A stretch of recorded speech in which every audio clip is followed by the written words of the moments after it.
Friends ನಮಸ್ಕಾರ, ಮತ್ತೊಂದು ವಿಡಿಯೋಗೆ ನಿಮಗೆ ಸ್ವಾಗತ. ಈ ವಿಡಿಯೋನಲ್ಲಿ MS ಎಕ್ಸೆಲ್ನಲ್ಲಿ ಹೇಗೆ ಬಡ್ಡಿಯನ್ನು ಕ್ಯಾಲ್ಕುಲೇಟ್ ಮಾಡ್ತಾರೆ ಅನ್ನೋದನ್ನು ನೋಡೋಣ. ಓಕೆ, ಅದಕ್ಕಾಗಿ ಸಿಂಪಲ್ ಒಂದು ಈ ಥರ ಡೇಟಾ ಇದೆ ನನ್ನ ಹತ್ರ, ನೋಡ್ಕೊಳ್ಬೋದು. ಸ್ಕ್ರೀನ್ ಮೇಲೆ ಕಾಣ್ತಿದೆ.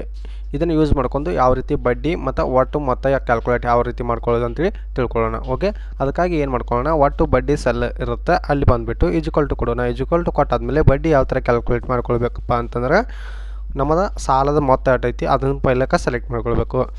ಇಂದ ಮಾಡಿ ಅದನ್ನು ಮಲ್ಟಿಪ್ಲೈ ಮಾಡಬೇಕು. ಎಷ್ಟಕ್ಕೆ ಅದಕ್ಕೆ ಒಂದು ಬಡ್ಡಿ ದರಕ್ಕೆ ಇಲ್ಲಿ ಬಡ್ಡಿ ದರ ನೋಡ್ಕೊಳ್ಬೇಕು. ಇದು ಬಡ್ಡಿ ದರ ಏನಿರುತ್ತೆ ಒಂದು ವರ್ಷಕ್ಕೆ ಇರುತ್ತೆ, ಅಂದರೆ ಪರ್ ಆ್ಯನಮ್ ಇರುತ್ತೆ. ಈ ಪರ್ ಆ್ಯನಮ್ ಬಡ್ಡಿ ದರವನ್ನು ಸಮಯ ಎಷ್ಟು ಒಂದು ವರ್ಷನಲ್ಲಿ ಕೊಟ್ಟಿದ್ದಾರಾ ಅಥವಾ ತಿಂಗಳಿನಲ್ಲಿ ಕೊಟ್ಟಿದ್ದಾರಾ ಅನ್ಕೊಳ್ಳೋದು ನೋಡ್ಕೊಳ್ಬೇಕು. ಓಕೆ, ಇವಾಗ ನೋಡ್ಕೊಳ್ಳಿ, ಒಂದು ಬಡ್ಡಿ ದರ ವರ್ಷಕ್ಕಿದೆ, ಇಲ್ಲಿ ಸಮಯ ತಿಂಗಳಿನಲ್ಲಿ ಕೊಟ್ಟಿದ್ದಾರೆ. ಓಕೆನಾ, ಅದಕ್ಕಾಗಿ ಏನು ಮಾಡ್ಕೊಳ್ಳೋಣ, ಸಿಂಪ್ಲಿ ಬಡ್ಡಿ ದರ ಸೆಲೆಕ್ಟ್ ಮಾಡ್ಕೊಂಡು ಇದನ್ನು ಕೂಡ ಡಿವೈಡ್ ಮಾಡ್ಕೊಳ್ಳೋಣ ಒಂದು 12ಕ್ಕೆ. ವರ್ಷಕ್ಕೆ ಒಂದು 12 ತಿಂಗಳು ಇರ್ತಾವಲ್ಲ, ಅದಕ್ಕಾಗಿ. ಓಕೆನಾ, ಮತ್ತು ಮಲ್ಟಿಪ್ಲೈ ಮಾಡಿಕೊಂಡು ಸಮಯವನ್ನು ಸೆಲೆಕ್ಟ್ ಮಾಡ್ಕೊಳ್ಳೋದು. ಇದು ಆಲ್ರೆಡಿ ತಿಂಗಳಿನಲ್ಲಿ ನೀಡಿದ್ದಾರೆ, ಅದಕ್ಕಾಗಿ ಸಿಂಪ್ಲಿ ಸೆಲೆಕ್ಟ್ ಮಾಡ್ಕೊಂಡು ಎಂಟ್ರಿ ಹಿಟ್ ಮಾಡ್ಕೊಳ್ಳೋಣ. ನೋಡ್ಕೊಳ್ಬೋದು, 4,000 ರೂಪಾಯಿ ಆಗ್ತೈತಿ. ಎಷ್ಟಕ್ಕೆ? ಇದು 48 ತಿಂಗಳಿಗೆ.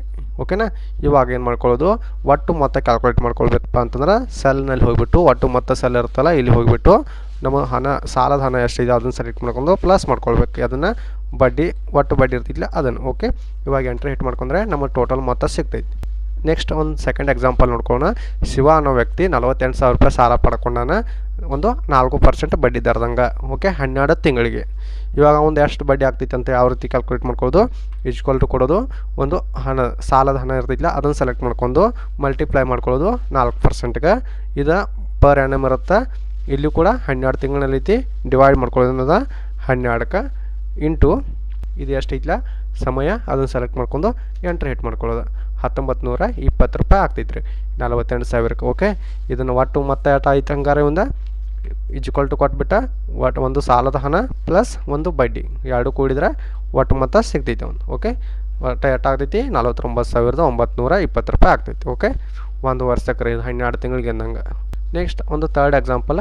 ಪ್ರಕಾಶ್ ಅನ್ನೋ ವ್ಯಕ್ತಿ 65,000 ರೂಪಾಯಿ ಬಡ್ಡಿ ತೊಗೊಂಡು ಒಂದು ಸಾಲ ತೊಗೊಂಡಿದ್ದಾನೆ, 5% ಬಡ್ಡಿದಂಗೆ 36 ತಿಂಗಳಿಗೆ. ಓಕೆ, ಇವಂದ ಆ ಸೆಲ್ನಲ್ಲಿ ಬಂದುಬಿಟ್ಟು ಈಜ್ವಲ್ ಟು ಕೊಡ್ಬೇಕು. ಈಜ್ವಲ್ ಟು ಕೊಟ್ಟಾದ್ಮೇಲೆ ಒಂದು ಸಾಲದ ಮೊತ್ತವನ್ನು ಸೆಲೆಕ್ಟ್ ಮಾಡ್ಕೊಳ್ಬೇಕು, ಅದನ್ನು ಗುಣಲೆ ಮಾಡ್ಕೊಳ್ಬೇಕು.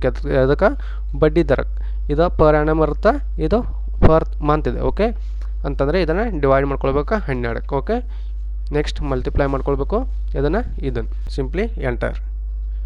ನೆಕ್ಸ್ಟ್ ಕೂಡ ಅದೇ ಥರ ಮಾಡ್ಕೊಳ್ಬೇಕು. ಈಜ್ವಲ್ ಟು ಕೊಡಬೇಕು, ಒಂದು ಸಾಲದ ಹಣ ಅದನ್ನು ಸೆಲೆಕ್ಟ್ ಮಾಡ್ಕೊಂಡು ಮಲ್ಟಿಪ್ಲೈ ಮಾಡ್ಕೊಂಡು ಒಂದು ರೇಟ್ ಆಫ್ ಇಂಟ್ರೆಸ್ಟ್ ಮಲ್ಟಿಪ್ಲೈ ಮಾಡ್ಕೊಂಡು ಡಿವೈಡ್ ಮಾಡ್ಕೊಳ್ಬೇಕು 12ಕ್ಕೆ. ಮತ್ತು ಮಲ್ಟಿಪ್ಲೈ ಮಾಡ್ಕೊಳ್ಬೇಕು ಒಂದು ಟೋಟಲ್ ಎಷ್ಟು ನಮ್ಮ ಸಮಯ ಇಲ್ಲ ಅದಕ್ಕೆ. ಓಕೆ, ನೋಡ್ಕೊಳ್ಬೋದು ಎರಡು ಥ್ರೂ ಬಡ್ಡಿ ಸಿಗ್ತಾ. ಇವಾಗ ಇವುಗಳ ಒಟ್ಟು ಮೊತ್ತ ಕಂಡು ಹಿಡ್ಕೊಳ್ಳೋಣ.